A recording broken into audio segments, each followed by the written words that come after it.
Hi there, everyone. Thank you for joining us for this last week of our AINS 205 Patient Engagement Design course.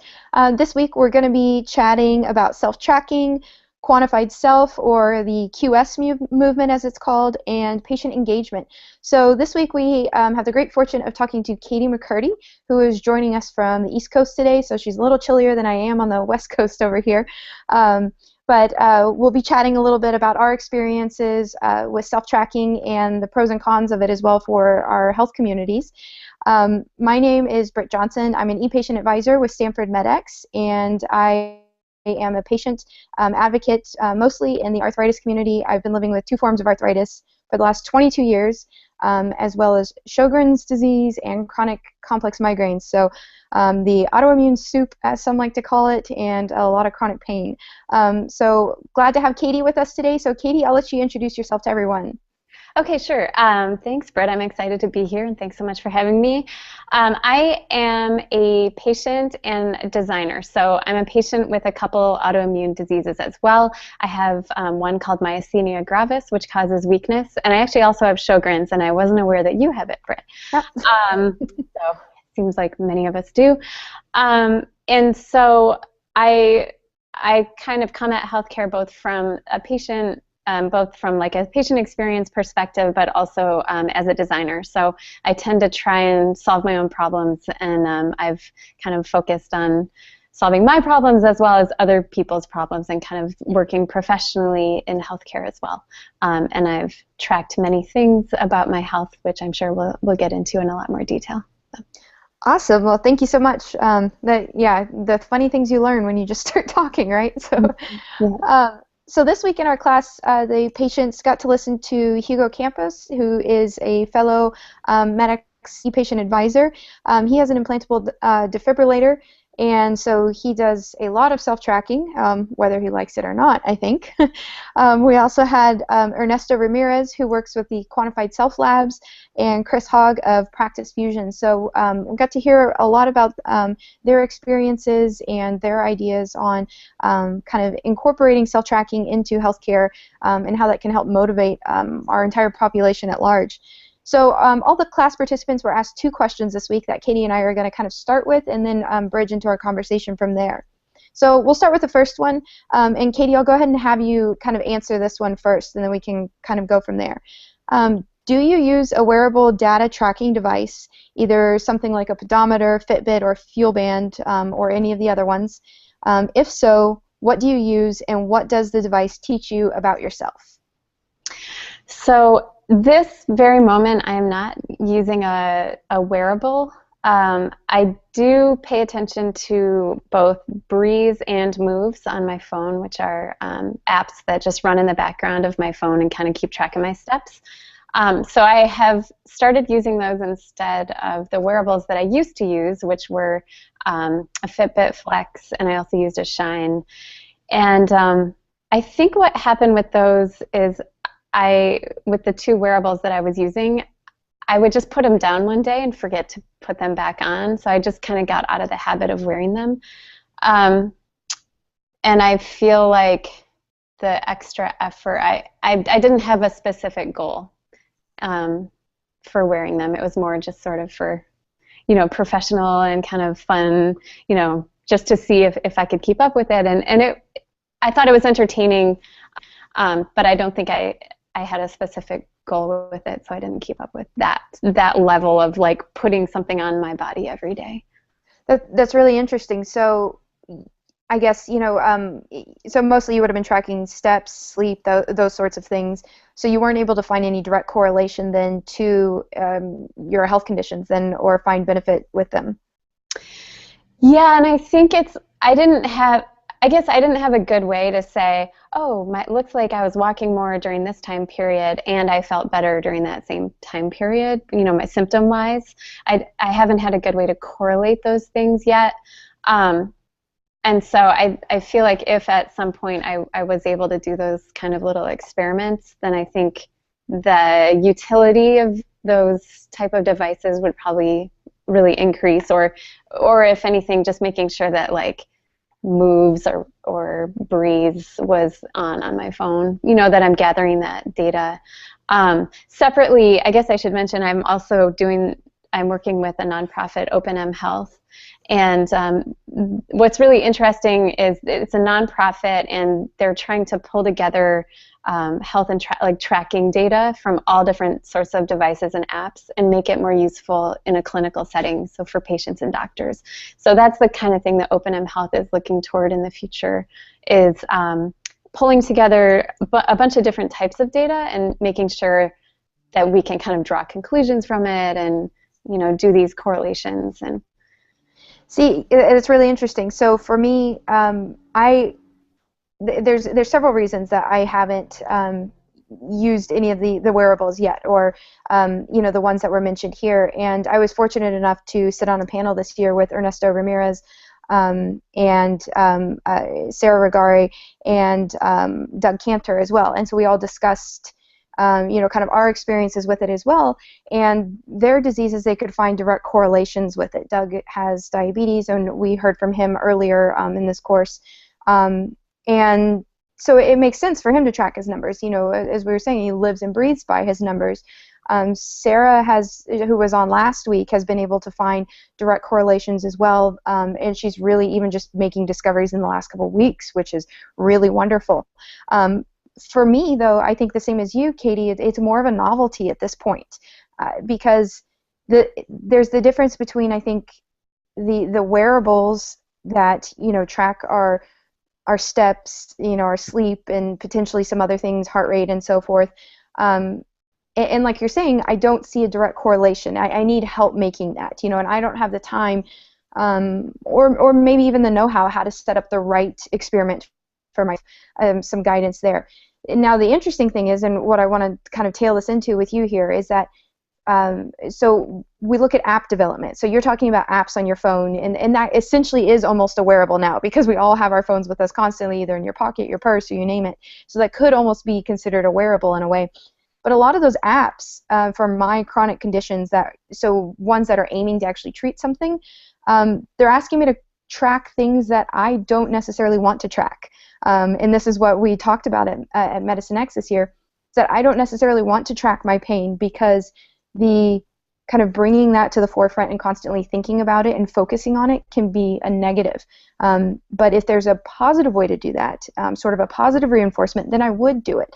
So for me, it's the same as you. It is very much a novelty. I brought this out to show. So I have a Garmin here, thanks to my good buddy Alan, and I think he's watching us today. So that is a way that I kind of track my health, but I don't see that connected to my diseases. I see it separate from that, and I think that's a lot of what I'm hearing from you. So what is your experience with apps, and you want to tell us a little bit more about that, maybe why they work a little better for your conditions, or trying to make correlations? Sure. Yeah, I think a huge thing for me, like you mentioned, is activity, and well, this is sort of a kind of two different discussions, I guess, but activity doesn't have a direct correlation that I could see with how I feel. So like, I know generally I feel better, but I couldn't say, oh, my burning fingers and toes feel differently on the days when I'm active. I mean, maybe that's true.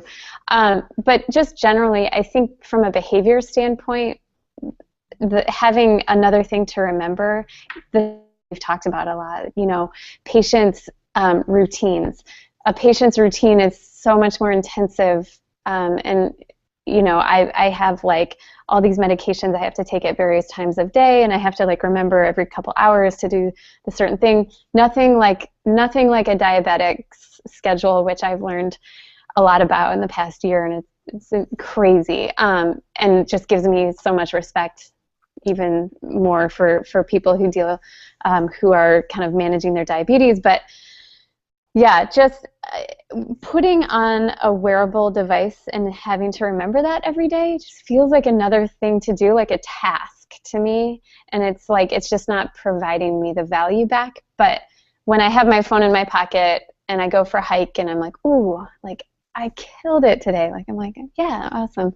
I'm not super competitive, so I'm not like comparing my numbers to other people. It's more just like I feel good about myself when I see that I've had a good day. But that good feeling, I think for me, isn't enough to make me want to like take that extra step of wearing something. And also like style wise, I don't always love the way they look. So Yeah, I could agree with you there, definitely. And I do the same. So I do track my hikes or running, sometimes walking as well. So I use either a Garmin or I use my phone a lot of times too. Map My Hike is a good one because it GPS tracks. And a lot of the reason I do that is just it's gimmicky. It's fun for me to see and to say, hey, I was able to do this. And that competitiveness that you mentioned, I think I'm not necessarily competitive with the other people on there because it does show me everybody else who's hiked that trail or something along those lines.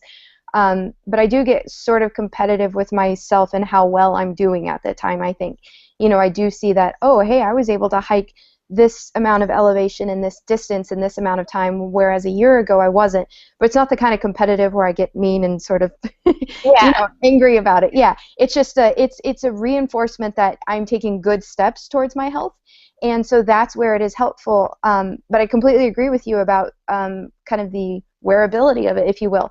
And one thing that I see that's being brought up on Twitter that I wanted to mention too, so I'm glad they reminded me, is just cost effectiveness of all of these as well.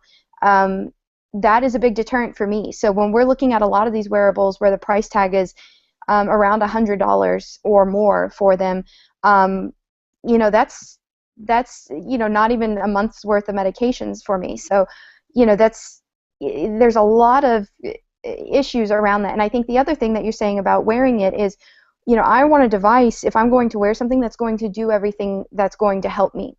And the problem is I feel like there's not a lot of cohesiveness with the devices right now. One may track your steps, one may track your sleep better, one may look at your heart rate, but at some point I'm going to be wearing 5-10 bands up my arm, to get it to do everything I want it to do, because everybody has their own proprietary kind of knowledge on that. So do you have any thoughts around that, or kind of consolidating them as well? Would that encourage you more to kind of jump on the wearable bandwagon? Yeah, I think so. Like, I've definitely, the Basis I know does heart rate, I'm pretty sure, unless I'm mixing it up with another one. But yeah, I think it's something that I've been interested in exploring a little bit, because when it comes to things like heart rate, like I'm always trying to get to things that I can actually change. So what's a learning that I can kind of come to through tracking that will make me make a change? If I'm not going to make a change based on anything I learn, then it stops becoming very useful for me. One thing that does have a direct impact on my symptoms and how I feel is what I eat. And I haven't found a good way yet to track what I eat and kind of keep up with that. I've definitely done it for short periods of time, and we can talk about that more. But something like, I think I've read that if you eat a food that you're allergic to, or that you're sensitive to, your heart rate will spike. So for me, like, even having that extra data point, being passively collected, which I think is another thing that you and I could talk a bit about, is like manual versus passive data collection.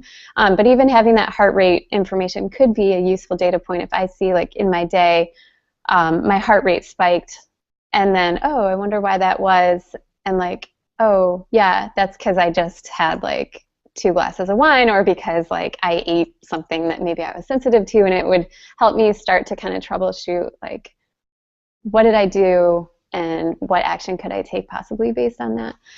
I don't know. That's always my goal, is like, I would like to have enough information to make my situation better. And I think you're hitting the nail on the head there. Why a lot of patients don't kind of, or are slow to get on the bandwagon, or don't want to, or don't find value in it, because, and there are a lot that do. So we're not speaking for all patients, certainly. But yeah, I'm glad you brought up diet, because I'm seeing that echoed too in our tweet stream a little bit, is that tracking diet has helped some people either lose weight, which is good for managing some symptoms, and specifically, Kirsten Schultz said upping her protein intake helped, and I can echo that as well. Over the summer, I was really feeling much more fatigued and sluggish, and so, like you said, I haven't stayed on board with tracking my diet because it is a manual thing and it is very cumbersome and it's very time consuming. But in the last few days, well, I think I'm on day 21 now in a row on MyFitnessPal again. Right. You know, I chose to get on there again because that tracks I'm not looking at it for a calorie count, but I'm looking at it from a nutritional basis. So I've been looking at my balancing of, you know, carbohydrates, fats, and protein, making sure I am getting enough protein, making sure that my vitamin needs are getting met as well. And those are the things that I've been focusing on, and also focusing that I don't get too much sugar because I know that is a trigger for me. So that has helped me feel better, and I know that. But the problem is it's so cumbersome in my day. You know, I have to think about it constantly every time I eat, plugging it in there, and it is time consuming because granted they've updated it to where you can scan a barcode, but guess what? The persimmon I had at lunch doesn't have a barcode on it. So, you know, so you're entering that persimmon and trying to guess, you know, how many grams it is or how much of a cup it is, and there's still some faultiness there, which, you know, that food would be a huge thing to overcome. But I like your idea of kind of this correlation of heart rate. You know, what does that mean for me? What else can it show for me? You know, how do we bridge these together? So, yeah, kind of thinking to that. You were talking about manual versus kind of passive. So that's a big thing for me. Is that, you know, I use these kind of in the short term, like I use MyFitnessPal to look at these things, but I'm not sure how long I'll keep up with that. Typically, I keep up with it for about 6 to 8 weeks, and I feel like that's enough to kind of reset my habits before I'm going to need it again 6 to 8 months down the road or something along those lines, and then I'll kind of reset my habits again, kind of keep an eye on it. But it's not something I keep up with all the time, and I think it is that manual entry that is very difficult. So would you talk about maybe your experiences with passive versus manual a little bit, and you know why that's worked or hasn't? Yeah. I have a pretty strong feeling about this that I think there's kind of an expectation that when we talk about patients tracking or people tracking things like food, that it's like indefinite, like there's no end date. And I feel pretty strongly, and you know, we've been talking about this in professional capacity, but also, you know, at Medicine X, that when you put time bounds around something, there's an end in sight, and it's maybe a little easier to kind of keep up with it. When it comes to something like food tracking, I was a beta tester for an app called MyMe, Thomas and Meta, and for that I tracked food and I took a picture of everything that I ate, and I think I kept up with it for almost 2 months. And during that time I worked with the health coach. That's their model. You track and you work with a health coach. And I kept up with it because I knew Josh, the health coach, was counting on me to like show up with data to talk about, and we had our meetings. And I knew, you know, this wasn't going to go on forever. It was like I was a beta tester. And so during that time, during those like six to 8 weeks, I felt like we sort of got to a point where we felt like, yeah, we learned what we needed to learn. I learned about 3 or 4 different types of triggers that I had, and I learned that one food was like an antidote, sort of, and like garlic, and like if I ate that I felt better. If I ate like maple syrup I felt worse. So it was really cool to use that focused period of tracking as a time to troubleshoot and say like what could be causing what. It's, you know, like let's just kind of experiment and use this time and focus, and then know that, okay, I've learned what I need to do. I can go into my life. I can stop trying to take my phone out and take a picture at every meal, because that was my goal, was to kind of learn what I should avoid or what behaviors I should change in my life. So my situation is different, you know, from someone who's tracking food for different reasons, like, you know, to lose weight or something like that. And I don't have that experience, so I'm not sure like what the duration looks like in that situation. For me, it was just more like, how do my foods affect my symptoms? And so that short burst of tracking actually worked really well for me. So that's interesting, because I think a lot of what we've been discussing through this whole, you know, kind of 9-week course is that a lot of these kind of elements that we've talked about are lacking in education.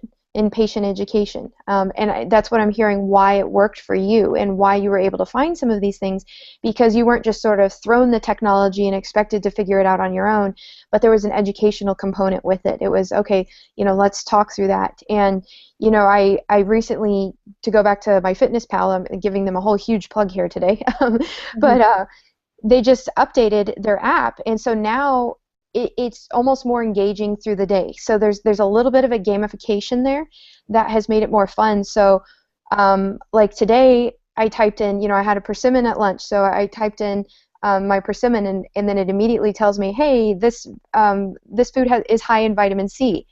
And then when I put some other things in, I had oatmeal for breakfast. Hey, this food's high in fiber.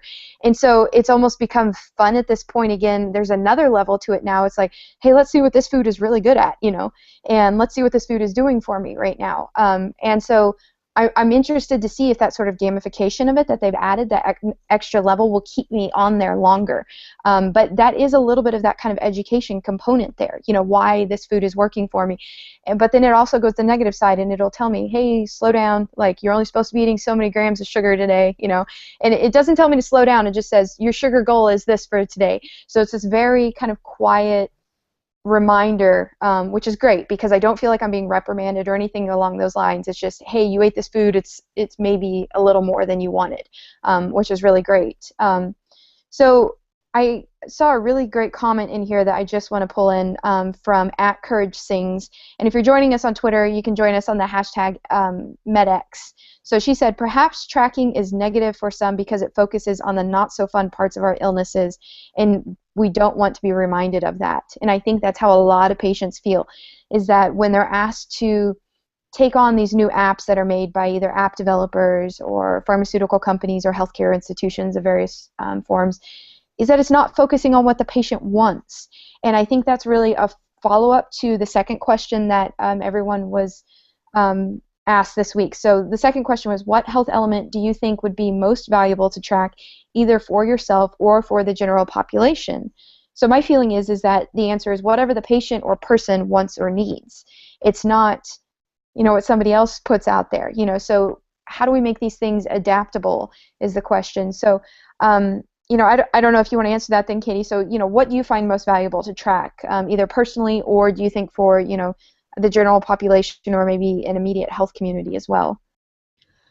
Well, I have a really big spreadsheet, and I track things like, I track about 25 things each day, probably 20, I don't know, a lot.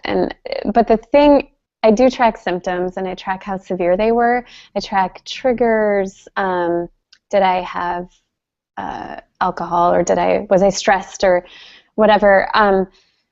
But I really loved what you had to say at Medicine X, and Carly Medash had a panel about patients talking about tracking pain and tracking something that's not fun to track, and how it's really hard to keep up with that. You mentioned this earlier, it focuses your attention on the pain. And I just think that's such an important point that I hope people can keep talking about, because I think in the academic and clinical community, people are still talking a lot about pain scales and measures. And I think when I talk about kind of active versus manual versus passive tracking, I'm wondering if there's a way to kind of sense if someone is in pain by their physical like measures, things like blood pressure and heart rate and things like that. So that's that I think is so important, to be able to kind of use technology in ways to improve the patient experience by not making someone, sit there and focus on the thing that they just want to forget about and move beyond. Personally, so I have this spreadsheet, and I go in 5 minutes a day and just say, how was my day? And that's how I try to put a little distance between my sensations and my tracking. I don't always track in the moment. So it's not perfect, but each day I just kind of go into my spreadsheet, I think back, how was I? And that way I can just see big trends, and I'm not too concerned with hour by hour or anything like that. I don't know, I forgot the original question, but no, that's great. And I like that you said that, that you're looking at the bigger trends, and I think that's really important, because there is something to hour, you know, but the problem is when you're talking about autoimmune conditions like you and I have, or really any diseases, they're so random, you know, when they're going to strike, when they're going to hit, what's going to affect them really, and you're going to learn new things all the time as far as what's going to affect them. So I do like the idea of kind of that once a day, because that goes back to, you know, prompts that you may have on your phone, like, hey, you haven't inputted this, or it's asking you and prompting you constantly, you know, is it really of value to be asking the patients that constantly? Whereas I like the idea of sort of this self-reflection that you're doing. And I don't know if you can maybe afterwards share that your spreadsheet or an image, because it's really great if you could on the tweet stream, just so people could see what you're talking about, because Katie's tracking is next level. It's awesome. So, but yeah, it's, you know, I think that's the really interesting thing, is to ask those questions, and that's kind of what we came up with at, you know, the Medicine X conference, was to look at things differently. You know, not how much pain are you in, but maybe more quality of life measures. You know, what were you able to accomplish today? Were you able to accomplish the task you wanted to? Were you happy today? You know, how happy were you? A lot of those things can be those kind of subtle indicators for pain, and other symptoms, a lot of other symptoms. So I want to just, before we run out of too much time here, kind of bring in another thought here. So for those of you that aren't familiar with quantified self, I just want to give you a definition, and this comes actually directly from Google. They say quantified self is the use of personal data to improve one's health and well-being. So this doesn't have to necessarily be anyone with a disease or necessarily a health condition. This could be anybody using quantified self, and that's really what the quantified self, quote-unquote, movement is. They're really a community, and you can find them online as well. They have meetups as well, and that's what Ernesto talked about, Ernesto Ramirez. He said that in his talk, he said that when they go to the meetings, they ask three things. What did you do? How did you do it? And what did you learn? So they really do the show and tell with kind of their tracking, and really kind of self-analyze, which is really interesting. And that last question, what did you learn, is really interesting, because even people who don't have health conditions, what they're able to take from that are going to be applicable to health conditions or to the general public as well. And that kind of ties into what you were just saying, and then what Chris Hogg said. To quote him in here, he said, we're disconnected from health and then from our own bodies, he was saying. So the idea being that, can we use some of this tracking, can we use some of these wearables to kind of bring about the connection between our bodies and our health? You know, how do we bring that back into it? You know, and, you know, really rebuilding that connection between ourselves and healthcare again, because I think we have become disconnected. You know, healthcare is not so much about wellness now, which is maybe what some of these things could help us look at, you know, some of these measures. So I don't know, I know I just threw a lot out there, but I don't know if you had any thoughts or impressions that you wanted to throw back as far as, you know, reconnecting our bodies back into healthcare, kind of with the aid of maybe some of these products or wearables. Yeah, I mean, I think with more passive tracking, and maybe like smart fabrics, and who knows what's coming. I think there's on the preventative side, you know, hopefully we'll understand a lot more about our stress levels, and stress feeds so much into health. Just kind of having that proactive information about like what your breathing rate is. And I think there's a wearable called Spire that actually senses your breathing and like lets you know how you're doing. And so stress and even like heart rate, blood pressure, just I think having that information on hand and passively collected is going to help people just kind of understand how they're doing in general, and maybe be able to intervene a little bit earlier. People will probably get to know their health numbers a little bit more, numbers like, you know, what your average blood pressure is and things like that I think a lot of people are really disconnected from. So yeah, I mean, I think there's a promise both on especially on the preventative side, and especially with passive tracking when it's, you know, it's something that's just happening, and maybe through like smart materials or like sensing certain things about how you're doing. There's always a privacy risk and sort of big brother worries with that kind of data capture, but I think definitely it has a lot of promise. So exactly what you said follows into a tweet that I wanted to read from Annette McKinnon, who was one of our 2014 ePatient scholars. She said she would use a temporary tattoo to track or a subcutaneous sensor if she had control of the data. So exactly what you were saying there, Katie, about that big brother and stuff. So that's the key there, is who is controlling that data. We're going to run a couple minutes longer than originally promised here, but want to just ask you one last question here.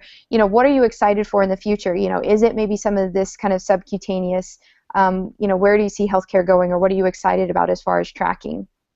Yeah, my top wish has been for the past few years, I don't know if anyone's working on this, I hope they do, is a way for me to passively sense what foods I've eaten, so I don't have to track that, because I think that's the thing that would be most useful for me, is if I could understand, especially when it comes to like restaurants, and did I eat butter? I don't know what was in that sauce. Like, did I have dairy by accident, or I forgot that vegan doesn't mean gluten-free, so I just ate like a whole pile of wheat, and just like stuff like that.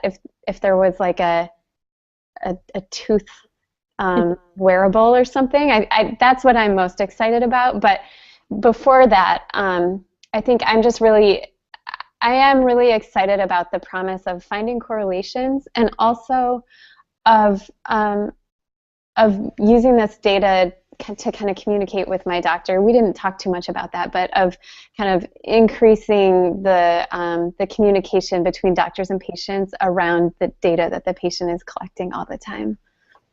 Yeah, absolutely. And one of our other e-patients, Alan Brewington, is echoing what you were saying about, the diet, and he was applying that, then to the entire public health. He said from a public health point of view, it would be nice for better food tracking, hopefully open eyes to diet importance. And so that's very true. So that's not just someone dealing with disease, but our entire general population. If it was something more passive, it could really open our eyes to some of those choices that we're making. And like I said, from taking the time to track it, it reinforces some of those habits within me, which I think is the important thing when trying. And that's the entire reason that we're doing this, is to either try to improve habits, or try to improve quality of life, or try to improve our symptoms or our diseases ultimately. But for the general population, it really is about, I would say, quality of life and those habits there that could lead to that. For me, it's passive. It's all about figuring out the passive. So I loved your idea about the tooth, and I'm immediately thinking, oh, is there some sort of pill that you could swallow that stays in your stomach and analyze the juices? I was already running with it there. That kind of permanent pill almost, or something. Yeah, and what we could learn there would be really interesting. Then if we then correlate that to all the other things we were discussing, heart rate, stress levels. You can read so much by what is being emitted from your sweat, hormones, all of those sorts of things. If there was a way to then tie that all into our diet, we could learn so much, and potentially really, really help ourselves. So I think there's a lot of positive hope, for these wearables, and for self-tracking and so forth. But we've got a little bit of ways to go, I think, to make it easy and mentally okay for the patient population as well, to where it's not something that's difficult, that's not a burden, that is seamless throughout their day and so forth. So don't want to take up too much more of your time, Katie, so if you have any last thoughts. I also want to give you a chance to tell everybody where they can find you online. So. Sure. So I'm online at katiemccurdy.com, or at Katie McCurdy on Twitter. I am sharing also my screen. Awesome. With my spreadsheet. So it's almost a year now. So anyway, I just color code it by how bad it is on a given day. So anyway, that's thanks for pulling that up. Yeah, no, I appreciate that. And I saw some people already on Twitter want to know kind of what points you're measuring and so forth. So if you have questions for Katie, you can find her on Twitter and so forth. But I want to thank you so much for joining us and for talking about wearables and quantified self and self-tracking with us, and giving us your viewpoint and valuable time today. So thank you so much, and thank you to all of our course participants. So we are wrapping up this semester, and hopefully we'll see you for a future course here at Stanford Medicine. So thank you so much, Katie, and thank you to everyone out there. Thank you for having me. Okay, bye-bye. Bye.